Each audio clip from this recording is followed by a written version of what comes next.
Eu estava hoje lendo as notícias e me deparei com a informação de que especialistas que estão trabalhando num grupo no consórcio do Nordeste estão criticando duramente o fato de que a reabertura de muitas cidades está sendo feita de uma maneira não programada e que os números ainda atestam os riscos disso ser feito de uma maneira que venha a gerar uma segunda onda de contaminação. Aqui no caso do meu estado, Pernambuco, eu me surpreendi com o planejamento, que parece que foi feito de uma forma satisfatória. O governo contratou uma consultoria independente para ajudar na gestão, a Deloitte, que é reconhecida mundialmente como uma empresa muito forte nessa área. E no caso específico da cidade do Recife, que fez um lockdown recente e que todos os números atestam para a diminuição, há um plano de reabertura que é formado a partir de um comitê gestor que envolve especialistas, cientistas da Universidade Federal e Federal Rural de Pernambuco, pessoas ligadas à área de tecnologia a qual eu pertenço, do Porto Digital, cientistas, o que reforça que a gente se sinta mais seguro, porque as ações de alguma forma estão sendo coordenadas. Eu me lembro da citação da presidente alemã Angela Merkel dizendo que esse era o maior desafio dessa geração desde a Segunda Guerra Mundial. Hoje, lendo as notícias, os especialistas falam que enfrentar essa pandemia é uma guerra. É como se fosse necessário as pessoas tomarem decisões, os governos tomarem decisões como alguém que está numa guerra. E numa guerra, qualquer equívoco pode ser fatal. Falando sobre isso, eu me lembrei muito do apóstolo Paulo, quando ele escreve a sua carta ao filho na fé, Timóteo, a segunda epístola. Ele estava preso em Roma e já estava cansado. Ele devia ter ali aproximadamente uns 62, 63 anos. Estava há mais de 30 anos na jornada de pregação e ensino do Evangelho. Lutava contra forças poderosas dos judaizantes que iam desmontando o seu ensino de igreja em igreja.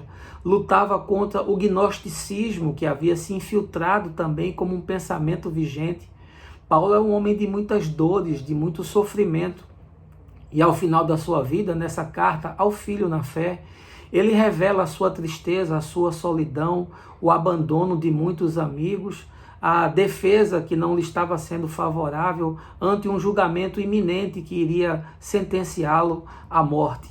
E nessa carta de 2 Timóteo, ele fala uma das expressões mais lindas do Evangelho, quando cita: combati o bom combate, completei a carreira e guardei a fé.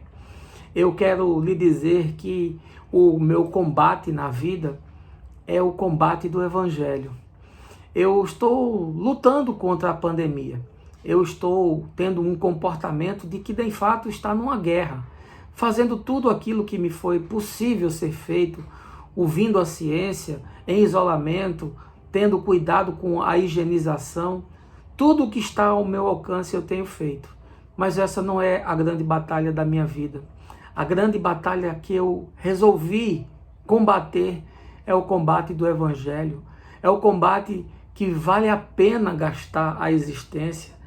A gente escolher boas lutas na vida para a gente travar.